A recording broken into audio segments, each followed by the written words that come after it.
hadratin Nabi Mustafa Muhammad sallallahu alaihi wasallam wa ala alihi wa sahbihi azwajihi wa dzurriyyatihi wa ashabihi wa jami'il ulama wal awliya wassalihin wa mu'allifil kutub nafi'ah min masyariqil ardi ila maghribiha wa khususan la rasaidi al-imam Abdullah bin Abdurrahman Bafadhal wa jami' syarahil muqaddimah al-hadramiyah al-muhashin al-syuruh wa masyayikhihim wa talaminatihim al-akhdinanhum wa qura malafatihim wa jami'il ulama wal awliya wassalihin min masyariqil ardi ila maghribiha wa khususan la awliya'i baldah wa ulama'i wa salahaiha wa man amaraha dari basabiqan lahiqan wa ila arwah walidina wa masyayikhina wa man ahsana ilaina wa jami'il muslimin wal muslimat wal mu'minina wal mu'minat innallaha yaghfir lahum wa yarhamhum wa yas'alhum jannah wa yadu alaina wa ala ahbabina wal muslimin barakatihim wa saradihim wa allahihim wa ulumihim wa nafahatihim fid dunya wa dunya wal akhirah wa biniyatil faraj al ajil muslimin wa biniyatil salah alimat ajma'in wa ala man wa salafus salih min niyyah wa ala kulli niyyah salihah jami'al khairati dunya wal akhirah wa ila hadratin Nabi Muhammad sallallahu alaihi wasallam.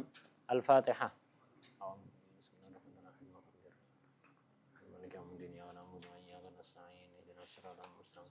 Shiratal ladzina an'amta 'alaihim ghairil maghdubi 'alaihim waladdallin. Amin. Bismillahirrahmanirrahim. Alhamdulillahirabbil alamin. Allahumma shalli wa sallim ala sayyidina Muhammadin wa ala alihi wa sahbihi ajma'in. Amma ba'd. Qala al-mu'allif al-Imam Abdullah bin Abdurrahman Bafadhal radhiyallahu ta'ala anhu wa nafa'na bi ilmihi wa bi ilmina wa bi sayyidil salihin tarina min ya rabbal alamin fi kitabihi al-muqaddimah al-hadramiyah fi kitabis shaum ila qaulihi radhiyallahu anhu wa ma yatakarrar bi takarruri syuhur. Ini fasal terakhir dari muqaddimah hadramiyah membahas tentang puasa sunnah. Kemarin sudah dijelaskan bahwa puasa sunnah itu ada yang tahunan, ada yang bulanan, ada yang mingguan ya. Jadi ada terulang setahun sekali, ada yang terulang sebulan sekali, ada yang terulang sepekan atau seminggu sekali. Yang terulang setahun sekali sudah kita pelajari kemarin, diantaranya ada beberapa puasa Arafah, puasa Tasu'a, Asyura, ya. Nah, itu dan 11 Muharram, 10 hari pertama bulan Dzulhijjah, maksudnya tanggal 1 sampai 9 karena ya tanggal ke-10 itu haram, hari raya.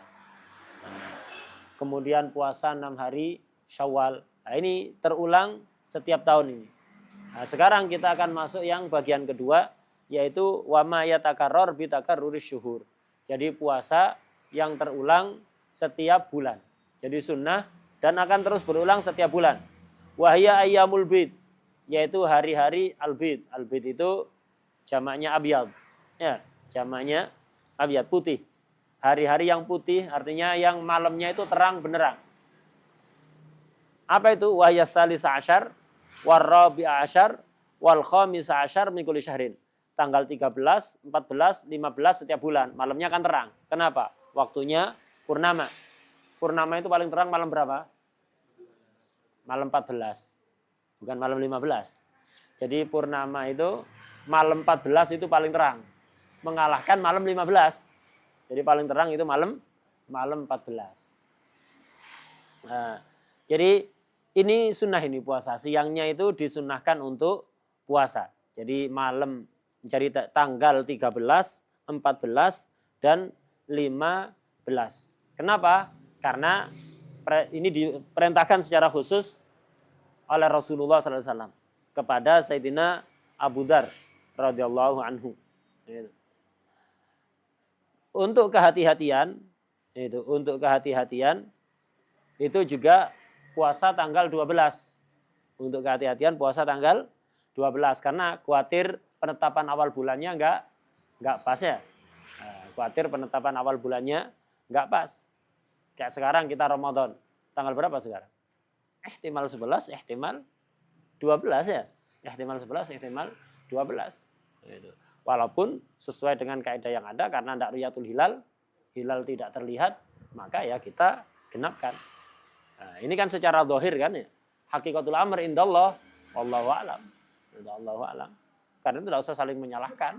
Yang puasa hari Kamis, yang puasa hari Rebu, udahlah. Masing-masing fokus kepada ibadah. Secara zahir memang zahirul ahadits itu mestinya hari Kamis karena hilal tidak terlihat di malam Rebo. Di seluruh Indonesia nggak terlihat. Maka secara hadis, ya kita puasanya Kamis. Nah, tapi itu tidak menjamin hakikatnya tanggal 1-nya Kamis atau Rebo itu tidak jamin ya. Secara dohir begitu, kita ngikuti dohir, hakikatul amr kita serahkan pada Allah SWT. Karena itu tidak usah saling menyalahkan. Nah, begitu juga, jadi dalam puasa-puasa yang sunnah itu, kemarin kenapa puasa Asyura misalnya kan sunnah, dianjurkan juga Tasua, karena apa alasannya? Alasannya diantaranya biar beda sama orang Yahud. Alasan kedua diantaranya khawatir penetapan awal bulannya salah. Kita kira itu Asyura ternyata 11. Ya. Karena awal bulannya sebenarnya kita itu lambat. Begitu juga dianjurkan puasa tanggal 11 juga kan ya. Kemarin kenapa? Ya di samping untuk mukhalafatul Yahud. Kedua, takut awal bulannya terlalu maju ya. Belum waktunya tanggal 1, tanggal 1. Kita puasa tanggal 10 padahal sebenarnya itu masih tanggal 9. Nah begitu. Ayyamul Bid juga begitu. Ayyamul Bid kita puasa itu aslinya 13, 14, 15. Tapi dianjurkan 12 juga puasa sebagai bentuk antisipasi. Seandainya tidak melakukan itu juga tidak ada masalah. Yang penting puasa 3 hari setiap bulan itu memiliki keistimewaan. Jadi kalau kita setiap bulan puasa 3 hari saja, terserah. Urut, tidak urut. Itu berurutan langsung 3 hari berturut-turut. Atau enggak berturutan. Di tanggal mana saja, awal, tengah, akhir. Pokok puasa 3 hari setiap bulan, itu pahalanya seperti puasa sebulan. Kenapa? Karena al-hasanatu bi asyri amsalihha. Minimal satu kebaikan itu dibalas 10 kali lipat. Lah sebulan itu 30 hari. Kalau kita puasa 3 hari saja, maka seolah-olah kita pahalanya dapat pahala puasa sebulan. Nah, itu. Jadi cuman yang paling afdol dari 3 hari itu dilakukan secara berturut-turut dan di ayyamul bid. 13, 14, dan juga 15. Kecuali bulan Dzulhijjah. Tanggal 13 tidak boleh ya. Bulan Dzulhijjah 13 itu masih hari tasyrik. Kita ganti 14, 15, 16. Khusus bulan Dzulhijjah. Jadi dipindah, yang 13 dipindah ke 16.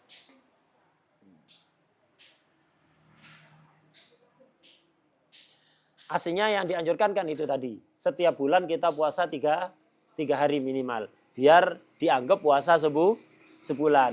Apa hikmah dipilih yang tengah? 13, 14, 15. Hikmahnya itu tadi. Wa khussat hadihi li ta'mimi layaliha bin nur al-munasib li syukri bil ibadah alaih. Ini. Karena apa? Malamnya kan cerah. Terang itu kan nikmat. Sekarang aja kita kurang merasakan nikmatnya terangnya rembulan dari sisi cahayanya. Kenapa? Banyak listrik ya. Walaupun rembulan itu juga ada manfaatnya, walaupun kita sudah banyak cahaya cahaya listrik, tapi tetap ada manfaatnya. Cahaya rembulan itu tetap ada manfaatnya, ada pengaruhnya. Pasang surutnya laut itu juga ditentukan oleh rembulan. Biasanya yang sering pasang yang apa? Angin kenceng itu terpengaruh oleh rembulan. Orang lekok mestinya tahu. Ya. Mereka paham kalau pas bulan itu terang, nyari ikan susah ya. Karena kan orang nyari ikan di tengah laut itu kan bawa lampu itu kan ya. Lampu disorotkan ke air itu, ikan akan berkumpul di situ, gampang jaringnya. Lah kalau pas rembulan purnama udah terang, seluruh lautan terang. Jadi disorot percuma, tidak kumpul, hari itu sudah terang semuanya. Jadi ada manfaat dari berbagai macam aspek, itu banyak sekali manfaat rembulan. Jadi nggak ada ma khalaqta hadza batila. Nggak ada makhluk yang diciptakan oleh Allah sia-sia itu. Suatu ketika ada sebagian orang itu punya pikiran begini. Kecoa itu apa manfaatnya? Apa gunanya Allah menciptakan kecoa ini? Apa manfaatnya coba? Dimakan ya tidak bisa ya, haram dimakan. Baunya juga begitu, bikin penyakit kalau ke makanannya. Nah, itu masuk ke rumah jadi baunya tidak karu-karuan. Nyentuh makanan jadi penyakit makanannya. Itu. Merambat ke wadah makanan juga bisa nempelkan kuman ada di situ. Apa manfaatnya? Ya. Tempatnya di tempat kotor-kotor, di got, di kamar mandi, dan semisalnya. Manfaatnya apa? Akhirnya dia yang punya pikiran kayak gitu itu kena penyakit. penyakit kulit, berobat kemana-mana nggak sembuh. Sampai akhirnya ketemu tabib mahir, ini obatnya apa? Kecoa ente apa? Ente geprek, ya. Habis itu usap-usapkan ke penyakit ente, sembuh ente. Dicoba, digeprek kecoa itu, gimana baunya ya? Habis itu dioles-oleskan kepadanya, sembuh seketika ya. Akhirnya sadar, ternyata juga ada hikmahnya kecoa. Semua ada. Khalaqal khalqa li hikmah wa tawa 'alaiha ilmah ada. Cuman kita nggak tahu, sudah taslim saja kepada Allah itu bahwa semuanya itu ada hikmahnya walaupun kita kadang nggak tahu. Nah, kemudian juga termasuk puasa yang dianjurkan setiap bulan wal ayyamusud. Kalau tadi ayyamul bid, hari yang terang karena malamnya terang. Ayyamusud, hari gelap. Kenapa malamnya gelap? Akhir bulan. Malam berapa? Wahya as-samin wal isrun wa taliyahu. 28 dan 2 malam setelahnya. Wa taliyahu. 2 malam setelahnya. Malam 28, 29 dan 30. Berarti puasanya hari ke-28, 29 dan 30. Loh kalau bulannya cuma 29 karena bulan Hijriah itu kan bisa 30, bisa 29. Tidak mungkin 28 seperti Februari. Tidak mungkin 31 seperti Januari dan lain-lain. Ya. Nah, jadi bulan Hijriah itu 529, 530. Sesuai dengan hadis Rasulullah SAW. Asyahru hakada wa hakada. Ya. Jadi bulan itu kadang Nabi 3 kali begini. Ini kan 10 kan ya? 20, 30. Kadang hakada. 20. Ya. Kadang 30, kadang 29. Itu bulan Hijriah. Lah kalau bulannya 29 gimana? Ya tanggal satunya dari bulan berikutnya. Jadi tanggal 28, 29 dan tanggal 1. Itu kalau ternyata bulannya cuman 29.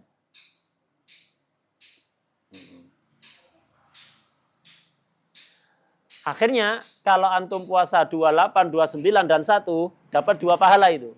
Kenapa? Awal bulan juga sunat puasa. Jadi awal bulan tanggal 1 itu juga sunat puasa. Jadi kalau antum ayam musudnya misalnya puasa 28, 29. Kemudian tidak ada 30, adanya 1. Lah ini dipuasai diniati 2. Ya puasa ayam musud juga awal bulan dapat 2 pahala. Bisa digabung. Kalau ayamul bid tak sempat puasa, ayam musud, niat ayam musud adaan dan qada ayamul bid. Boleh apa enggak? Boleh, bisa itu. Wa idza fatatul bid wa arada saumasud yanwihima liyahuza fadilatahuma. Jadi kalau ada orang terlewat tak sempat puasa ayamul bid.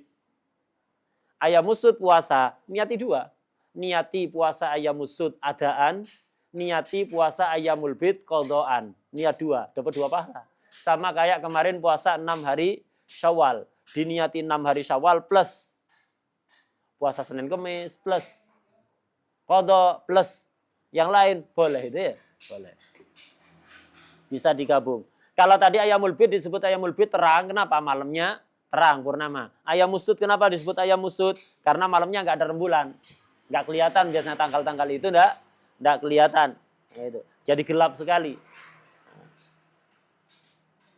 Ya untuk ihtiyatan ya tadi itu. Sebagaimana ayam musud, ayamul bid, sunat ihtiyat ditambahi tanggal 12. Begitu juga ayam musud, sunat ditambahi ihtiyat tanggal 27.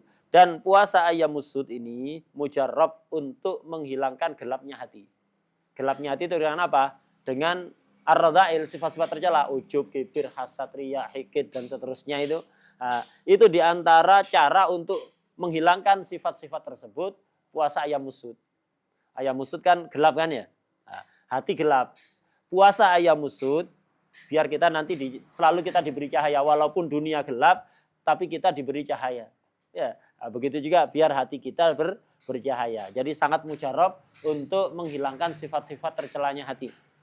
Di antara apa yang bisa menghilangkan gelapnya hati adalah memperbanyak la ilaha illallah. Jadi zikir la ilaha illallah, khususnya kalau bacanya benar, lamnya jadi lam, hamzahnya ditahqiq, haknya disukun, dibaca dengan benar.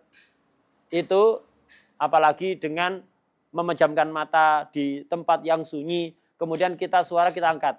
La ilaha illallah. Diulang-ulang begitu. Afdal hatta 10 daripada 100 tapi tidak benar. La ilaha illallah, la ilaha illallah. Bukan zikir itu ya. Itu hatta 1000 ahsan 10 yang benar tadi itu. Caranya itu apa? Yang mat dipanjangkan. Yang memang boleh panjangkan kayak la, setelahnya kan hamzah kan ya? Panjangkan. La, yang mat tabi'i tetap tabi'i. La ilaha illallah. Itu sangat mujarab untuk membersihkan hati. Asal rutin. Ya, rutin setiap hari gitu kan. Apalagi kalau di tempat sunyi, memejamkan mata, haknya ditahqiq betul. Illallah. Gitu. Hamzahnya juga begitu. Jangan sampai hamzahnya jadi ya kayak tadi la ilaha illallah, la ilaha illallah, la ilaha illallah. Nah, itu. Jadi berubah jadi ya akhirnya. Enggak, bukan zikir itu.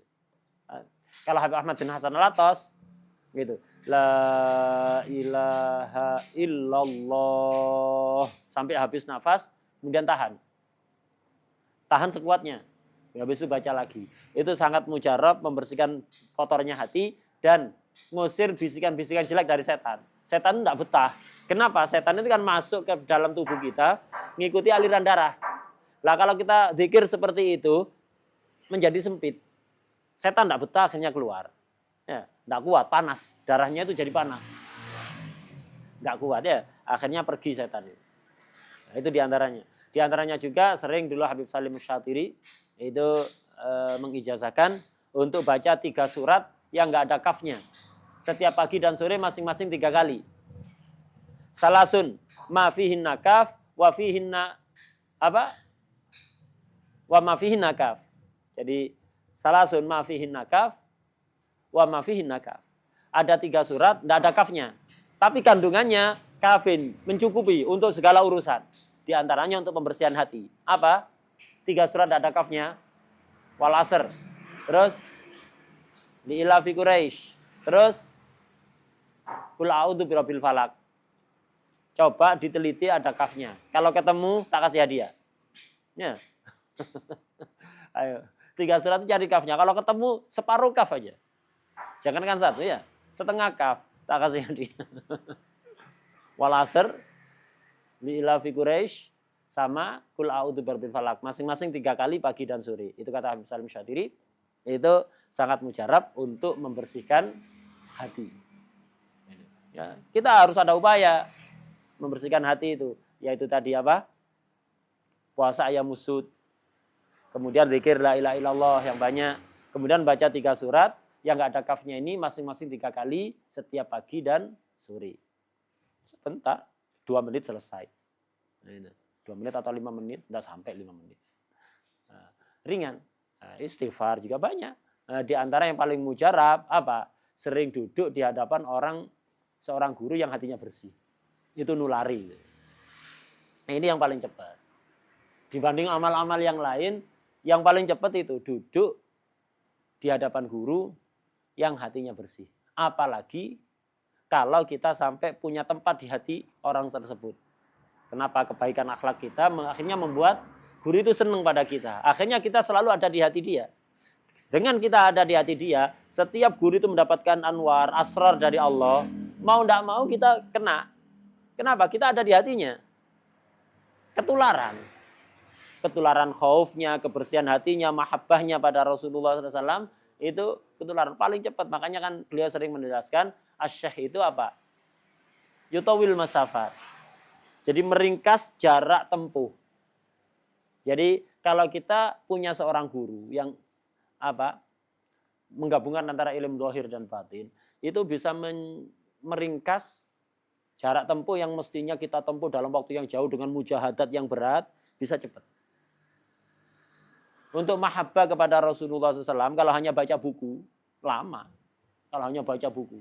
Yang banyak sudah yang habis satu perpustakaan kitab seputar sirah dan syama'il.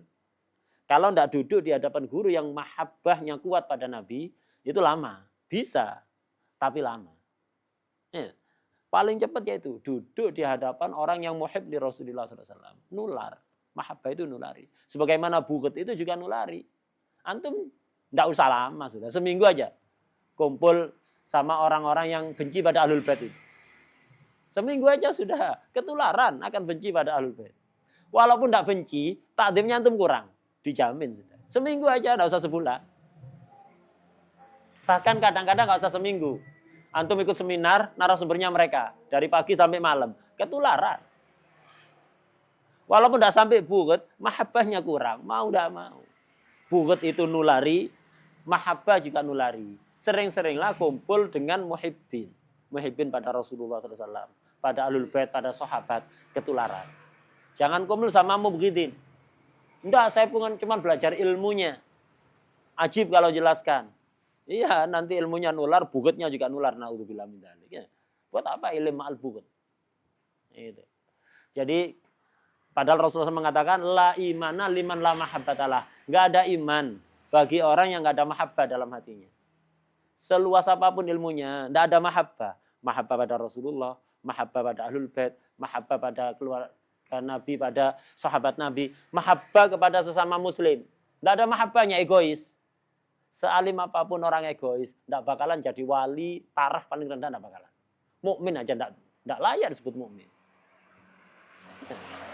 Itu egois, tidak ada mahabbah pada orang lain. Harus ada mahabbah, peduli kepada orang lain itu.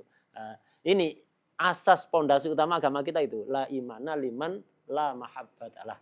Enggak ada iman bagi orang yang di hatinya enggak ada mahabbah. Mahabbah pada siapa? Pada Allah, pada Rasulullah, pada sahabat ahlul bait dan seluruh umat Rasulullah SAW. Harus kita mahabbah. Baik kepada yang taat, kepada yang asi, yang maksiat. Yang taat kita mahabbah karena ketaatannya. Yang maksiat kita mahabbah, kita ingin dia itu bisa meninggalkan maksiatnya itu. Kenapa? Karena selama dia maksiat, dia akan dimasukkan ke neraka, akan diazab. Kita harus punya mahabbah dengan artian peduli, cinta, kepingin dia ini juga berubah menjadi lebih baik. Itu yang bisa mendekatkan kita pada Rasulullah SAW. Kenapa? Karena Nabi itu mengatakan, ana lakum bimanzilatil walid. Aku bagi kalian itu seperti orang tua. Jadi seluruh umat Nabi itu dianggap seperti anak. Kalau yang duriyahnya jelas, auladu. Yang bukan duriyahnya, umatnya, pokok muslim, itu seperti anak. Ana lakum untuk kalian semua. Umatnya. Bimanzilatil walid, seperti orang tua. Dan di Quran Allah berfirman apa? Wakhfid janahaka limanit taba'aka minal mu'minin. Khafdul janah itu apa sih? Merendahkan sayap. Ya apa maksudnya merendahkan sayap? Burung itu kalau punya telur, kan dirami kan ya? Sampai menetas. Nah, ketika baru menetas, mereka ini tidak boleh sering-sering kena angin. Tidak bagus, bisa mati. Ya. Nah, jadi harus dilindungi oleh induknya. Nah, induk itu untuk melindungi anaknya yang baru menetas, itu. Kayak bayi atau bayi manusia baru lahir kan biasanya dimasukkan ke kotak box itu kan ya. Nah, itu. Biar gak kena udara dari luar, gak kena angin, gak kena apa angin-angin yang dia belum terbiasa. Nah, begitu juga burung. Burung itu ketika baru netes, itu induknya biasanya sayapnya itu dibuka lebar. Gitu. Gak diangkat begini, enggak. Kalau diangkat tak bisa ngelindungi anaknya, direndahkan, ditempelkan ke bawah, ke sarangnya atau kemana di tempat yang ada di situ. Jadi sayapnya dibuka, nggak diangkat, tapi diturunkan. Setelah diturunkan, dirapatkan begini. Ya, dirapatkan begini, biar apa? Anak-anak yang ada di bawahnya itu bisa saling nempel, anget. Dan itu sangat manfaat. Lah itu akhlaknya Rasulullah SAW kepada umatnya. Jadi Rasulullah itu begitu pada umatnya. Ibarat burung yang sayapnya dibuka, kemudian direndahkan, dirapatkan. Itu. Setiap kita, setiap antum itu berada dalam pelukan Rasulullah SAW. Cuman kadang-kadang kita enggak menyadari hal itu. Setiap umatnya. Lah, artinya setiap umat betul-betul disayangi oleh Rasulullah SAW, dipeluk oleh Rasulullah SAW seperti anaknya. Lah, antum menyakiti umat Nabi, hatta yang maksiat, idak pada Rasulullah SAW. Harus ada mahabbah seperti itu. Hatta pada yang maksiat. Kita benci maksiatnya, bukan benci orangnya. Maksiatnya kita benci. Ya, orangnya kita cintai karena ini umatnya Nabi. Itu. Kita nasihati, kita kasih tahu. Berusaha, bukan karena kita nasihati itu ingin menunjukkan kita lebih hebat. Enggak. Itu enggak mahabbah namanya. Karena peduli. Ya, begitu. Dengan begitu Rasulullah SAW akan senang, bahagia. Karena kita membantu tugasnya beliau. Ala kulli hal. Itu tadi. Jadi apa? Termasuk upaya itu untuk mahabbah itu perlu kebersihan hati. Cara paling efektif apa? Duduk di hadapan syekh yang memang hatinya bersih, yang penuh dengan mahabbah, bukan egois. Bukan mendidik murid untuk biar murid itu nanti kalau sudah gede balas budi, enggak. Tapi mendidik murid lillah, biar dia bisa menjadi hamba yang baik untuk Allah, membanggakan Rasulullah SAW. Nah, duduk di hadapan syekh yang seperti itu paling cepat untuk bisa membersihkan hati kita. Udah, ini puasa yang terulang setiap bulan. Sekarang yang terulang setiap pekan, setiap minggu. Wa ma yatakarraru bitakarruril asabi. Puasa sunnah yang terulang setiap pekan. Wa wal isnin wal khamis, Senin dan Kamis. Dan Rasulullah bukan hanya memerintahkan, hampir rutin melakukan puasa Senin Kamis itu. Kenapa? Senin untuk bentuk syukur karena itu hari kelahiran beliau. Kamis kenapa? Waktu dilaporkannya amal. Laporan amal itu ada harian itu 2 kali. Laporan amal harian itu 2 kali. Asar itu sore itu amal mulai dari pagi dilaporkan. Subuh sama, amal mulai dari kemarin sore sampai subuh itu dilaporkan. Setiap hari malaikat itu bergantian ya. Nah itu ya ta'aqabuna fikum malaikatul lail wan nahar ya. Nah itu jadi yang shift siang itu datang subuh. Sore pulang. Yang shift malam sore datang, subuh pulang ya. Terus begitu. Itu nanti laporkan amal kepada Allah. Allah Maha tahu, enggak usah dilapori. Tapi memang Allah menghendaki demikian. Ada malaikat yang laporan. Jadi setiap saat amal kita dilaporkan pada Allah SWT. Jadi setiap hari 2 kali. Ada laporan mingguan. Laporan mingguan ini apa? Ketika hari Kamis. Makanya Nabi senang puasa Kamis, kepingin ketika amal itu dilaporkan, beliau dalam taat beribadah puasa. Wadah ya? Nah, ini laporan mingguan. Dan amal itu juga dilaporkan pada Rasulullah SAW. Jadi Nabi melihat amal umatnya itu melihat. Sebagaimana dalam hadis, hayati khairun lakum, mamati khairun lakum. Hidupku lebih baik untuk kalian umatku, meninggalku pun lebih baik untuk kalian umatku. Ketika aku hidup, kalian bisa mendengar hadis dariku. Mendengar ajaran-ajaran dariku. Lebih baik. Meninggalkannya Nabi juga lebih baik. Kenapa? Coba Nabi hidup terus. Tidak akan berhenti syariat ini. Terus turunnya. Lah yang ada sekarang ini kita banyak abaikannya. Apalagi kalau Nabi hidup dari dulu sampai sekarang. Berapa banyak syariat yang akhirnya diturunkan oleh Allah. Tambah banyak aturan nanti ya. Tambah banyak perintah, banyak larangan. Tambah berat. Makanya meninggalkannya Nabi itu lebih baik. Di antaranya itu lebih baiknya. Akhirnya turunnya syariat berhenti. Tinggal kita ngamalkan apa yang sudah diturunkan. Dan juga apa kebaikan meninggalnya Nabi? Tu'radu alayya amalukum. Amal kalian itu semuanya ditampakkan kepadaku. Jadi Nabi itu ngikuti amal kita live. Jadi amal kita itu dilaporkan. Dan Nabi tidak kebingungan dilapori amal umat sekarang, umat Islam, umat ini seluruh hatta yang kafir umatnya Nabi, umat dakwah ya. Yang muslim itu umat ijabah. Manusia sekarang totalnya berapa? 7 miliar lebih, hampir 8 miliar. Yang muslim ada 2 miliaran lebih. Nah, itu dilaporkan semuanya pada Nabi detail. Tu'radu alayya amalukum. Nah, untuk yang muslim amalnya dilaporkan. Fa'in wajatu khairan hamidullah. Kalau aku mendapati amal kalian baik, aku memuji kepada Allah. Artinya apa? Nabi senang. Setiap ibadah yang kita lakukan itu menyenangkan Rasulullah SAW. Dan antum harus hadirkan itu dalam hati. Termasuk antum niatkan kalau perlu. Ana sholat sunat. Memperbanyak sholat sunat. Kenapa? Ingin menyenangkan Rasulullah SAW. Qiyamul lail, ingin menyenangkan Rasulullah SAW. Baca Quran, ingin menyenangkan Rasulullah SAW. Membantu orang, sedekah, dan yang lain-lain. Birrul walidain, ingin menyenangkan Rasulullah SAW. Itu dapat pahala lebih itu. Antum kalau seperti itu terus, setiap ibadah diniati menyenangkan Rasulullah SAW. Rasulullah selalu ada dalam hati antum akhirnya. Wafikum Rasulullah, betul-betul ada dalam diri antum. Lah setiap kali maksiat, terbersit maksiat, tinggalkan. Kenapa? Wa in wajatu ghaira dzalik. Kata Rasulullah, tapi jika aku mendapati amal kalian tidak seperti itu, Nabi enggak senang ngomong, jika aku mendapati amal kalian buruk, enggak. Tadi kan, fa'in wajatu khairan. Kalau aku dapati amal kalian itu baik, hamidullah. Wa'in wajatu khairan. Tapi jika tidak demikian, Nabi tidak mengatakan, tapi jika amal kalian bejat, buruk, enggak. Nabi tidak senang. Ngomong-ngomong yang kotor-kotor kayak gitu, itu enggak senang, ya, enggak divulgarkan. Jadi dihaluskan. Jika tidak demikian, maka istaghfartullah lakum. Aku akan memintakan istighfar untuk kalian. Setiap maksiat yang dilakukan oleh umatnya, itu akan dimintakan istighfar oleh Nabi. Beruntung ya? Beruntung apa enggak? Maksiat dimintakan istighfar. Jadi Nabi itu ngasih syafaat dan nunggu kiamat.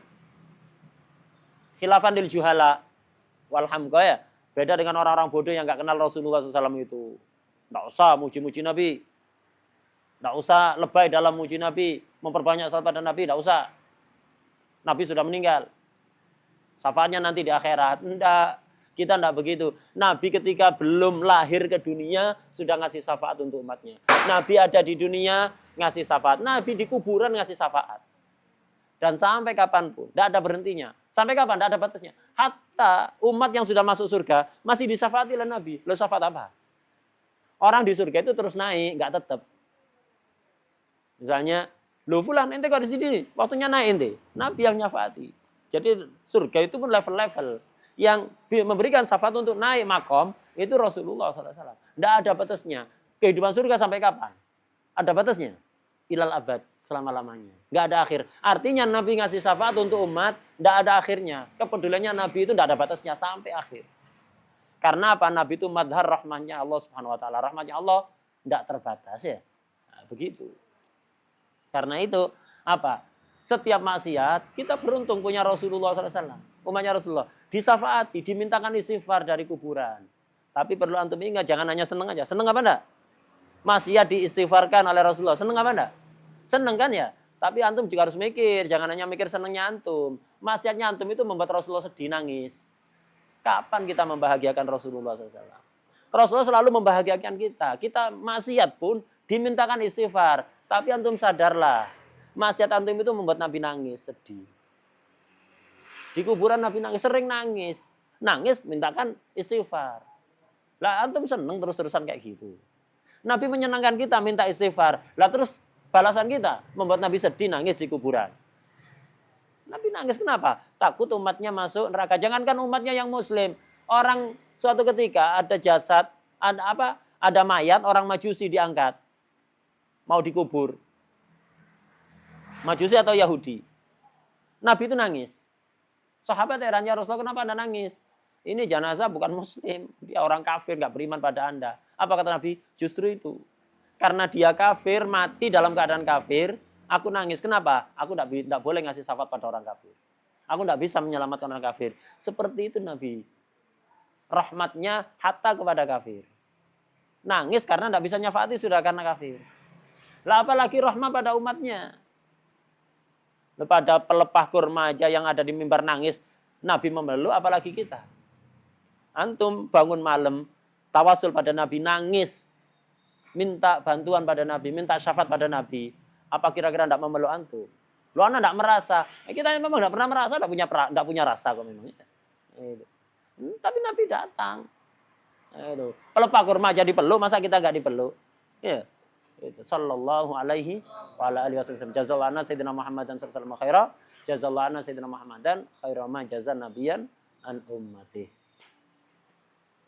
Udah. Jadi puasa Kemis itu karena amal kita dilaporkan pada Allah. Juga dilaporkan tadi kepada Rasulullah sallallahu alaihi wasallam.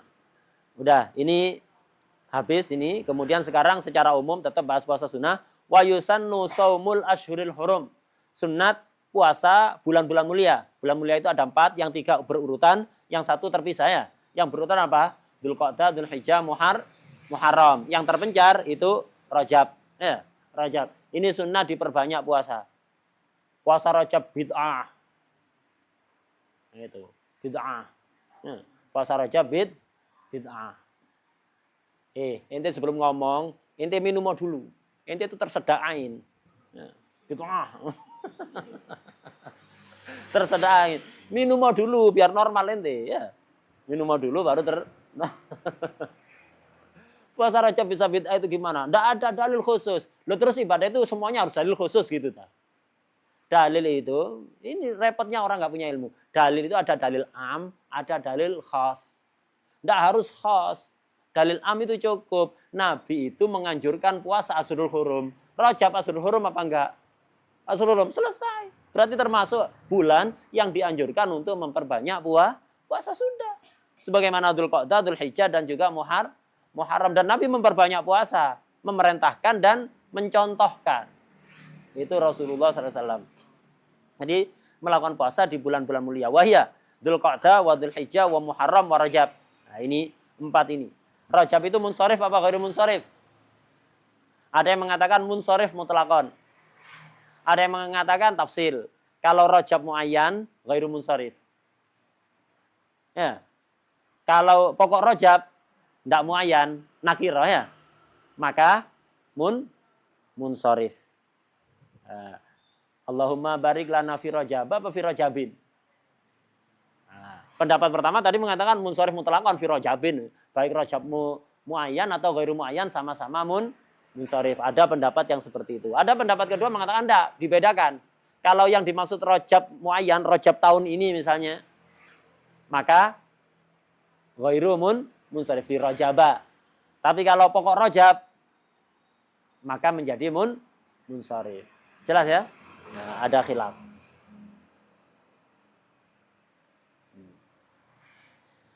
Wa Rajab udah. Wa kata saumu Sya'ban. Sya'ban ini bukan termasuk Asyhurul Hurum, tapi juga dianjurkan memperbanyak puasa. Kenapa? Persiapan Ramadan biar terbiasa. Dan Rasulullah SAW itu memperbanyak apa? Puasa. Bahkan ghalibnya Sya'ban, kebanyakan Sya'ban itu dibuat puasa oleh Rasulullah. Kebanyakan Sya'ban.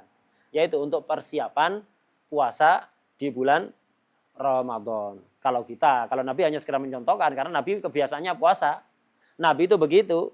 Hari-harinya begitu. Kalau datang ke rumah istri beliau, ada makanan apapun, ya dimakan. Tidak pernah protes. Lu kok masa ini? Saya tidak suka. Tidak ada Nabi kayak gitu. Apa yang ada dimakan. Adanya kurma, yang kurma. Adanya roti, ada lauknya kambing, ya dimakan. Tidak ada lauknya keringan gitu, ya dimakan. Ya, itu Rasulullah SAW. Jadi nggak ribet orangnya. Jadi nggak pernah request makanan. Walaupun beliau punya makanan kesukaan. Makanan pokok yang beliau sukai apa? Daging kambing ya. Daging kambing khususnya kaki yang depan. Kenapa? Paling jauh dari kotoran. Kaki belakang kan dekat kotoran kan ya. Kaki depan itu yang paling disukai oleh Nabi. Jadi paha depan itu ya. Paha yang kaki depan. Itu yang paling disukai oleh Rasulullah SAW. Nabi kalau kepingin, sahabat itu siap. Orang Madinah itu banyak peternak ya. Kambingnya sebagian sampai ribuan ya. Siap setiap hari masakan, tapi Nabi nggak pernah minta. Ada dimakan. Itu. Jadi kalau makanan pokok yang disukai oleh Nabi sangat disukai apa? Kambing. Kalau minuman susu sama rendeman kurma ya. Kurma direndam itu tidak sampai memabukkan semalam gitu. Itu sangat menyehatkan, apalagi untuk puasa itu nambah stamina ya. Jadi rendam habis buka puasa, sahur diminum. Pagi direndam, ketika puasa diminum airnya, kurmanya dimakan. Itu sangat bagus, sangat bermanfaat itu. Itu termasuk yang dilakukan oleh Rasulullah SAW. Kalau buah yang disukai apa? Kurma, anggur, semangka. Ya, itu. Kalau sayur-sayuran yang disukai apa? Labu ya. Labu, walu, yang kuning itu. Biasanya buat kolak itu. Nabi suka itu. Itu. Dan Nabi kalau makan kurma biasanya dibarengi apa? Kerai. Kerai yang biasanya buat rujak itu mirip timun. Sepupunya timun ya. Sepupunya timun. Itu suka. Kenapa? Untuk keseimbangan. Kurma itu tabiatnya panas. Kalau kebanyakan makan kurma nggak diimbangi yang pendingin, itu tidak bagus untuk kesehatan. Al-Fakir merasakan sendiri. Bukan hanya baca, bukan hanya dengar keterangan. Merasakan sendiri. Kalau kebanyakan makan yang panas kayak kelor itu. Kelor itu panas apa dingin? Tabiatnya panas, walaupun kalau kuah kelor itu seger kan ya. Tabiatnya panas itu. Atau kalau kebanyakan, suhu panas yang ada dalam tubuh antum meningkat. Lah kalau tabiatnya antum panas, sangat bahaya. Nah, itu. Al-Fakir merasakan sendiri, kalau kebanyakan makannya panas-panas itu yang tabiatnya panas, nggak enak semua. Jadi kayak kulit itu ketarik, jadi otot-otot kayak tegang semua. Kemudian panas ke mata itu panas segalanya, nggak enak. Ke badan juga lemes.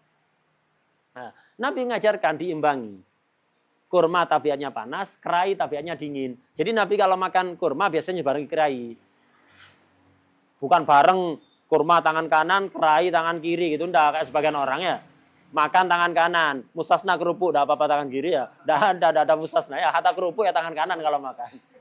Banyak kan salah kaprakannya. Hatta toko kadang sudah jadi ustadz kadang makan kerupuknya tangan kiri itu. Dikira mustasna, tidak apa-apa kalau kerupuk tangan kiri ya. Nggak ada mustasna, hatta kerupuk ya tangan kanan. Lu terus ya apa? Ya makan, no sendok tarun dulu, habis itu makan kerupuk. Bukan tangan dua. Nabi juga begitu. Makan kurma dan kerai itu bukan berarti kerai dipegang tangan kiri. Kurma, habis kurma kerai. Kurma kerai begitu. Itu untuk menjaga keseimbangan. Karena keseimbangan. Udah. Nah, jadi Nabi itu begitu, tidak ribet. Apapun yang ada, yaitu yang dimakan. Tidak ada, itu nasum. Kalau datang ke rumah ada makanan, tidak ada. Rasul dari kemarin tidak ada makanan sama sekali. Ya sudah, kalau kita anak puasa. Sallallahu alaihi wasallam. Nggak ada ribet-ribetnya sama sekali. Ada makanan dimakan, tidak ada. Gitu. Hatta tidak suka, tidak pernah ngomong nggak suka. Ya, kalau nggak suka dimakan sedikit gitu aja. Kecuali kalau takut orangnya tersinggung. Kalau orangnya tidak khawatir tersinggung, Nabi dimakan sedikit. Orang akan paham, berarti Nabi nggak suka dengan makanan itu. Jadi kalau orangnya tidak dikhawatirkan tersinggung, dimakan sedikit. Setelah makan sedikit, udah nggak dilanjut. Tapi kalau khawatir orangnya tersinggung karena masih pertama kali ketemu Nabi misalnya, tidak terbiasa. Beda kalau istrinya kan tiap hari sama Nabi. Jadi kalau tidak suka ya dimakan sedikit gitu aja. Atau sahabat yang selalu bersama beliau, tidak suka dimakan sedikit. Tapi kalau orang baru datang ngasih hadiah makanan pada Nabi, hatta nggak suka dihabiskan. Khawatir tersinggung untuk menyenangkan ya.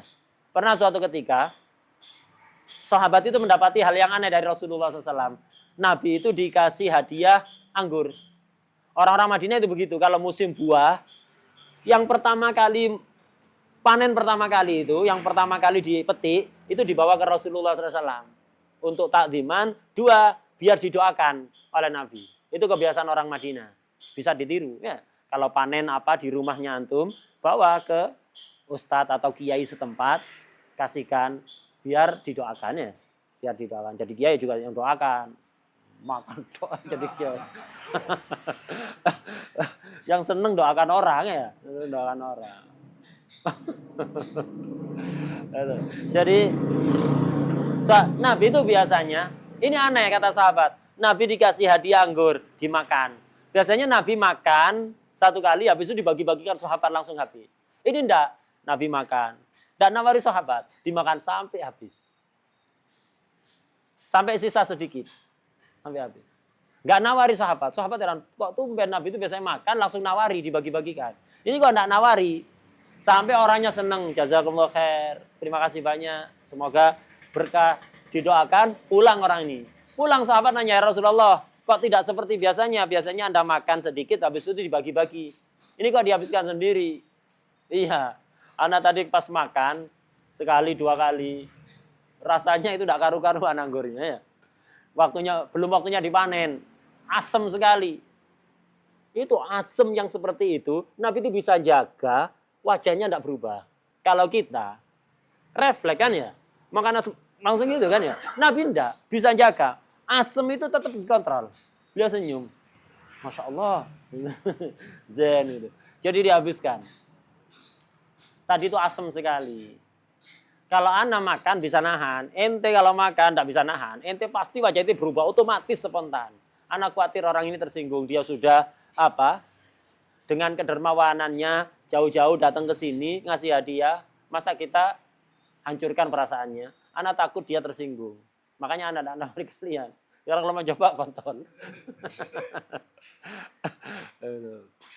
Nah, itu Rasulullah SAW. Nah, jadi nggak ribet, nggak ada makanan ya puasa. Bulan mulia tadi ada 4 kan ya? Wa afdaluhal muharram. Yang paling afdal dari 4 bulan mulia itu Muharram. Itu yang paling afdal. Summa baqil hurum. Kemudian bulan-bulan Ramadan yang lain selevel itu. Dzulqa'dah, Dzulhijjah dan Rajab. Summa Sya'ban. Setelah itu bulan Sya'ban. Wa yukrahu ifradul Jum'ah. Makruh mengkhususkan hari Jum'ah untuk puasa. Was-sabat wal ahad. Jadi puasa hari Jumat saja, Sabtu saja, Ahad saja makruh. Sabtu hari rayanya orang Yahud. Jangan puasa. Khusus Sabtu. Karena takut terkesan mengagungkan hari Sabtu. Ahad, hari rayanya orang Nasoro. Jangan hanya puasa Ahad, terkesan mengagungkan hari rayanya Nasoro. Jumat, hari rayanya Muslimin. Karena itu jangan puasa, hari raya kan bukan waktunya puasa kan ya. Nah itu. Jangan puasa khusus Jumat. Lah yang makruh itu kalau Jumat saja, Sabtu saja, Ahad saja. Kalau 2 hari, tidak apa-apa. Kamis sama Jumat, tidak apa-apa. Jumat sama Sabtu, tidak apa-apa. Ahad sama Senin, tidak apa-apa. Sabtu sama Ahad, tidak apa-apa. Tidak makruh. Yang makruh kalau mengkhususkan Sabtu, Jumat saja, Sabtu saja, Ahad saja. Ini kalau tidak berbarengan dengan hari mulia. Kalau pas berbarengan hari mulia, enggak makruh. Contoh misalnya, pas hari Jumat kok hari Arafah. Hari Jumat kok Asyura, tidak ada masalah. Silahkan dibuat puasa. Wa afdalus siyam saumu yaumin wa fitru yaumin. Puasa paling afdal itu puasanya Nabi Dawud. Sehari puasa, sehari tidak puasa. Terus begitu, 2 hari sekali ya. Puasa 2 hari sekali. Ini puasa yang paling afdal. Adapun puasa dahar, sepanjang tahun puasa terus kecuali hari-hari yang diharamkan, itu sunnah bagi orang yang dengan puasa tidak berubah keadaannya. Tapi kalau dengan puasa kemudian mengabaikan hak orang atau meninggalkan sunnah yang lebih dianjurkan, dengan puasa setiap hari akhirnya ngajarnya terbengkalai, tidak semangat ya, kasihan santrinya. Kalau dengan puasa setiap hari, ngajarnya tetap semangat, tetap mutolaah, hak-hak keluarga tetap dilaksanakan, zen. Tapi kalau ada hak-hak orang lain yang terbengkalai, atau kewajiban terbengkalai, atau sunnah yang lebih dianjurkan terbengkalai, jangan puasa setiap hari. Mending puasa 2 hari sekali.